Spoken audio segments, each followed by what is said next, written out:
তারা প্রতিটি বিষয়ে তাদের অবস্থান অত্যন্ত স্পষ্টভাবে ব্যক্ত করে যাচ্ছে, কখনো নোট অফ ডিসেন্টের মাধ্যমে, কখনো দৃঢ়ভাবে হা কিংবা নায়ের মধ্য দিয়ে। এই রাজনীতিতে সে স্পষ্ট অবস্থান আমাদের ভবিষ্যৎ প্রজন্মের জন্য এবং নতুন বাংলাদেশ বিনির্মাণের জন্য একটি উজ্জ্বল দৃষ্টান্ত এবং নতুন দ্বার উন্মোচন করে দিয়ে নিয়েছে। প্রিয় উপস্থিতি, আমাকে যে প্রশ্ন করা হয়েছে, প্রশ্নের মধ্যে বলা আছে ক্ষমতার বাইরে থেকে অনেক ভালো কাজ করা যায়। আমরা ক্ষমতায় ছিলাম কবে? আমরা ক্ষমতায় নেই।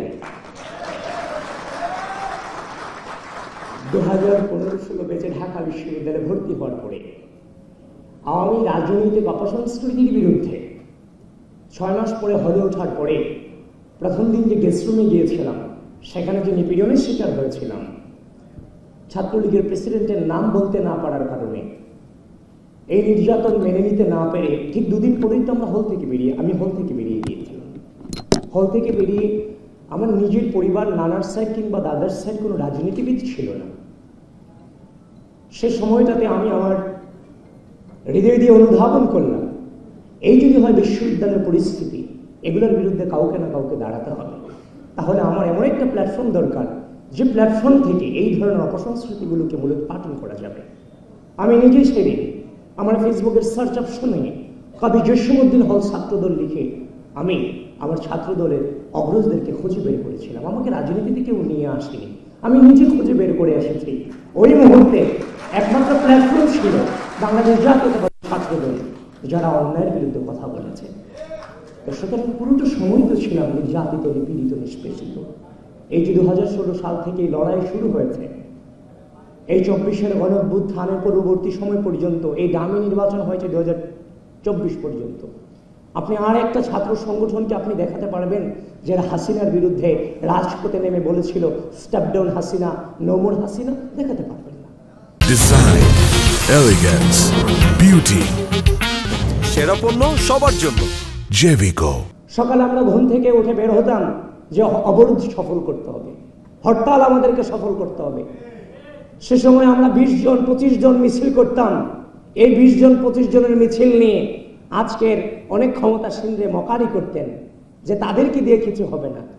কিন্তু বিশ্বাস করেন, এই 20 জন 25 জনের একজনই কিন্তু 14 তারিখ রাতে রাজু ভাস্কর্যের পাদদেশ থেকে হাসিনাকে গোটা বাংলাদেশের স্বৈরাচার শব্দে প্রতিষ্ঠিত করেছিল। রাজনীতি সকলে করবে না, কিন্তু রাজনীতিতে কোয়ালিটি প্রয়োজন। একজন জেনারেল স্টুডেন্টের পক্ষে ফ্যাসিবাদকে সরাসরি স্বৈরাচার বলা তখন আসলে সম্ভব ছিল না। জেনারেল স্টুডেন্টরা নেমে ছিল বলেই গণঅভ্যুত্থান সফল হয়েছিল, কিন্তু জেনারেল স্টুডেন্টদের মাঝে মিশে হাসিনাকে স্বৈরাচার শব্দে প্রতিষ্ঠিত করার লক্ষ্যে ওই রাজনৈতিক ছেলেটাই কিন্তু হাসিনাকে স্বৈরাচার শব্দে উচ্চারণ করেছিল, যেখানে জেনারেল স্টুডেন্ট তার সাথে গলা মিলিয়েছিল। সুতরাং আমাদের কণ্ঠে আমরা হাসিনাকে স্বৈরাচার শব্দে প্রতিষ্ঠিত করেছি এবং গোটা জাতিকে শিখিয়েছি। সুতরাং বারবারই আমরা ক্ষমতার বাইরে ছিলাম এবং 5 আগস্ট পরবর্তী সময়ে এই গণঅভ্যুত্থানে দৃঢ় ভূমিকা রাখার পরে 6 আগস্ট থেকে মসজিদ, মন্দির, থানা, পাহাড়ের মধ্য দিয়ে আবারও কিন্তু আমরা রাজপথে ছিলাম। সুতরাং আমরা কিন্তু ক্ষমতার 7 বিন্দু পরিমাণ গ্রহণ করার চেষ্টাটুকুও আমরা করিনি, এখনো ক্ষমতার বাইরেই আছে। তারপর বলছে দেখছো নির্বাচন পরাজয়ের কথা যে আসছে, যে ইলেকশনে পরাজিত হয়ে কেউ কাউকে ছেড়ে দেন, আমি সেটাকে পরাজয় বলতে চাইনি। আমরা যারা রাজনীতিতে বেড়ে উঠেছি, আমরা যারা এই জেনারেশনটা, এই রাষ্ট্রের প্রত্যেকটা ক্রুশাল মুভমেন্টকে কিন্তু আমরা লিড করেছি। যখনই এই ঢাকা বিশ্ববিদ্যালয়ের স্টুডেন্টরা গণরুম গেস্টরুমে নির্যাতিত হয়েছে, নিপীড়িত হয়েছে, তাদের পক্ষে যখন কথা বলার কেউ ছিল না, তখন কিন্তু আমাদের কণ্ঠে সেই প্রতিবাদী কণ্ঠস্বর আমরাই কিন্তু জারি রেখেছিলাম যে আমার ভাইদের উপরে কেন অত্যাচার হচ্ছে, নির্যাতন হচ্ছে, নিপীড়ন হচ্ছে। দেশব্যাপী আমরা, ক্যাম্পাসব্যাপী আমরা সেগুলোর প্রতিবাদ জানিয়েছিলাম। তো সুতরাং আমরা বেড়ে উঠেছি পরিস্থিতিকে মোকাবেলা করি। আমাদের জীবনে আলটিমেট জিত কিংবা আলটিমেট হার বলে কোনো টার্ম আমাদের লাইফে নাই। আমরা বেড়ে উঠেছি পরিস্থিতি মোকাবেলা করার উদ্দেশ্যে। এই দীর্ঘ পথ চলায় ডাকসু নির্বাচন ছিল একটা পরিস্থিতি মোকাবেলা করা। আমরা আমাদের জায়গা থেকে ধৈর্যের সাথে এই রাষ্ট্রের স্বার্থে এই ডাকসু নির্বাচনকে মোকাবেলা করেছি। আমি ভেবি প্রার্থী হিসেবে নির্বাচন করেছি। আমি যতটা কি ফিল করে, মানে কি পরিস্থিতি মোকাবেলা করে আসছি, সেটা বাহির থেকে হয়তো আপনারা অনেকেই অনুধাবন করতে পারবেন না। একটা জাল বিছানো হয়েছে, যে জাল আপনার খুব পরিচিত, কিন্তু যখন আপনাকে জালে নেওয়া হয়েছে তখন দেখলেন এই জালের কোনো কিছুই আপনার অবশিষ্ট নেই। যার প্রপার দৃষ্টান্ত ছিল নির্বাচনের সকালে আমাকে ভিলেন বানানো হলো, আমি ভোট কেন্দ্র দখলের জন্য দিয়েছি। এটা কখনোই মেইনস্ট্রিম মিডিয়া থেকে আমি এটা আশা করিনি। এবং সেটা কারা করেছে তাদেরও দোষ দিচ্ছি না। কারা করেছে? যে রিটার্নিং অফিসার আমাকে নিয়ে নির্বাচনী কেন্দ্র প্রদর্শন করেছেন, সেই রিটার্নিং কর্মকর্তারাই কিন্তু সাংবাদিকদেরকে বিভ্রান্ত করতে বাধ্য করেছেন। সুতরাং আপনারা বুঝতেই পারছেন ভিতরটা আমাদের জন্য কতটা ডিফিকাল্ট ছিল। বারবার যদি আপনাদের কাছে অভিযোগ করি, আপনারা সেটাকে আপনাদের কাছেও শুনতে খারাপ লাগবে। এই জন্য পরিস্থিতিটা মোকাবেলা করে এসেছি। কিন্তু নির্বাচন শেষ হয়ে গেছে, তার মানে সবকিছু চুকিয়ে গেছে, ব্যাপারটা তা না। আমরা যে অসঙ্গতি পেয়েছি, সে অসঙ্গতিগুলো আমরা পেয়েছি, সেগুলো নিয়ে আমরা কিন্তু বাংলাদেশের যে নির্বাচনী কালচার, নেগেটিভ রেজাল্ট আসার পরে বিক্ষোভ করা, অবরোধ করা, মিছিল করা, বিশেষ করে 2019 সালের ডাকসু নির্বাচন পরবর্তী সময় ভিসি অফিস অবরুদ্ধ করা, আমরা কিন্তু বিশাল স্যাক্রিফাইসের মধ্য দিয়ে পূর্বের রাজনৈতিক সংস্কৃতিতে ফিরে না গিয়ে আমরা ধৈর্য ধারণ করেছি। নতুন বাংলাদেশের নতুন ছাত্র রাজনৈতিক প্রচলনে আমরা ভূমিকা রেখেছি। আমরা চেয়েছি প্রার্থী হিসেবে আমাদের দৃষ্টিভঙ্গিতে যে অভিযোগ, অনুযোগ এবং যে অসঙ্গতিগুলো ধরা পড়েছে, প্রার্থী হিসেবে আমার যে দায়িত্ব, ভোটার হিসেবেও তাদের দায়িত্ব আছে, তাদের চোখেও নিশ্চয় সেগুলো ধরা পড়বে। আমার চোখে একদিন আগে পড়েছে, তাদের চোখে দুদিন পরে পড়বে। আমরা ধৈর্য ধারণ করেছি যে তাদের পক্ষ থেকে হয়তোবা কোশ্চেনগুলো উঠবে। ইতিমধ্যেই কোশ্চেন উঠেছে, আমরাও তাদের সাথে কণ্ঠ মেলাচ্ছি। খুব দ্রুতই এই নির্বাচন সংক্রান্ত বিষয়ে আমরা আমাদের অবস্থান ক্লিয়ার করব। 2019 সালে ডাকসু নির্বাচনকে নিয়ে এখনো পর্যন্ত কিন্তু কথা হচ্ছে। সুতরাং 2025 সালে ডাকসু নির্বাচন সবেমাত্র সংগঠিত হয়েছে। যদি কিন্তু ছাড়া সেখানেও যদি কোনো প্রকারের যে অভিযোগগুলো এসেছে, সেগুলোর যদি প্রপার জবাব বিশ্ববিদ্যালয় প্রশাসন এবং নির্বাচন কমিশন দিতে না পারে, তাহলে এই 2025 সালের ডাকসু নির্বাচনকে নিয়েও পুনরায় বিবেচনা করার সুযোগ অবশ্যই আছে এবং সেটা আমরা আদায় করব ইনশাআল্লাহ।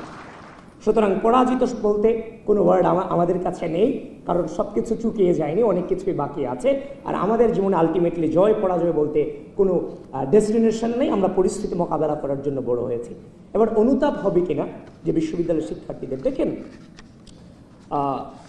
আমরা যে অসম লড়াই করেছি, আমাদের সেই অসম লড়াই কিন্তু আমাদের পারিবারিক আমাদের যে পারিবারিক সদস্যরা, তারাও কিন্তু একটা সময় বিরক্ত হয়েছে। তো সুতরাং হচ্ছে যে আমাদের কাজের মধ্য দিয়ে কে উপভোগ করবে, কে বিরক্ত হবে, সেটার দিক কোনো মানুষের মানে আলটিমেটলি হচ্ছে যে খুব সাময়িক আনন্দের মানুষ আনন্দ পাবে কিংবা আমাকে প্রশংসা করবে, এই চিন্তা করে আমরা কাজ করি না। আমরা চিন্তা করি পরিস্থিতি আমাদের কাছ থেকে কি চায়, সেটা নির্ভর করে আমরা সামনে এগিয়ে যাই। সুতরাং এতকাল পর্যন্ত এই বিশ্ববিদ্যালয়ের মাটিতে ভালো কাজ প্রতিষ্ঠিত করার কিংবা শিক্ষাঙ্গনকে প্রপারলি শিক্ষা প্রতিষ্ঠানে রূপান্তরিত করার পরিবেশ ছিল না। সেটা পরিবেশ ফিরিয়ে আনবার জন্য হাসিনার পতন প্রয়োজন ছিল। আমরা দীর্ঘ সংগ্রাম লড়াইয়ের মধ্য দিয়ে ফ্যাসিস্ট হাসিনাকে সম্মিলিতভাবে এই রাষ্ট্র থেকে উৎখাত করতে পেরেছি। এই দীর্ঘ সময় ধরে দেখেন আমরা রাজপথে ছিলাম। 5 আগস্ট পূর্ববর্তী সময়ে সাধারণ শিক্ষার্থীদের সাথে আমরা মিশতে পারিনি ফ্যাসিস্ট হাসিনার কারণে, এবং 5 আগস্ট পরবর্তী সময়ে একটা অদৃশ্য শক্তি রাজনীতির বিরুদ্ধে রাজনীতি করে আমাদেরকে সাধারণ শিক্ষার্থীদের কাছ থেকে দূরে রাখার অপচেষ্টা চালিয়েছিল। সেটার জন্য পারেনি। কিন্তু এই ডাকসু নির্বাচনের মধ্য দিয়ে আপনারা দেখেছেন যে সাধারণ শিক্ষার্থীদের বেশে সবগুলো ক্যাম্পাসে কারা আধিপত্য বিস্তার করেছে। সুতরাং সবকিছু কাটিয়ে উঠেছি আমরা সামনে আমাদের যে ইশতেহার প্রদান করেছি, 10 দফার যে ইশতেহার প্রদান করেছি, সেটা নিয়ে আমাদের কার্যক্রম অব্যাহত থাকবে। হাসিনার পতনের প্রয়োজন ছিল, সেখানে আমাদের প্রকাশ্য ভূমিকা ছিল দীর্ঘ সময় ধরে। সামনে শিক্ষাঙ্গন প্রপার শিক্ষাঙ্গন গড়ে তোলবার জন্য আমরা 10 দফা ইশতেহার দিয়েছি। জয় পরাজয় কোনো ফ্যাক্টর নয়। সেই 10 দফা বাস্তবায়ন করবার জন্য আমাদের কাজ চলমান থাকবে। সাধারণ শিক্ষার্থীদের পাশে আমাদের অবস্থান দৃঢ় থাকবে এবং যারা উপস্থিত এখানে আছেন আপনাদের সকলের প্রতি আমি অত্যন্ত করুণার নিবেদন করে যাই যে আমাদের সামনের পথ চলা সত্যিকার অর্থে অনেক ডিফিকাল্ট। আমরা আগে লড়েছি একটি প্রকাশ্য ফ্যাসিস্টের বিরুদ্ধে, এখন আমাদের লড়াই হচ্ছে একটা অদৃশ্য শক্তির বিরুদ্ধে, যে অদৃশ্য শক্তি বারবার সবাইকে বিভ্রান্ত করছে, আমাদেরকে নিয়ে নানান ধরনের নেগেটিভ সাজাচ্ছে। সব কিছু মিলিয়ে আমি আপনাদের কাছে অনুরোধ রেখে যাই, আপনারা যেমনভাবে এই যাবৎকালে এই রাষ্ট্রের সার্বভৌমত্ব, বাংলাদেশের স্বাধীনতা, এই বাংলাদেশ জাতীয়তাবাদী ছাত্র দলের রক্ত এবং সাহসের উপরে টিকে ছিল, ঠিক একইভাবে পরিস্থিতির পরিবর্তন হয়েছে, ন্যারেটিভ তৈরি করতে হবে। একইভাবে যেমন আপনারা মাঠে ছিলেন, একইভাবে অনলাইনেও আপনাদের কণ্ঠস্বর জারি রাখতে হবে। সে আশাবাদ ব্যক্ত রেখে সকলের প্রতি শুভেচ্ছা জানিয়ে আমার বক্তব্যের ভুল ত্রুটির ক্ষমা সুন্দর দৃষ্টিতে দেখবেন সে আশাবাদ ব্যক্ত করে আমি আমার বক্তব্য এখানেই শেষ করছি। সকলকে ধন্যবাদ। বাংলাদেশ জিন্দাবাদ।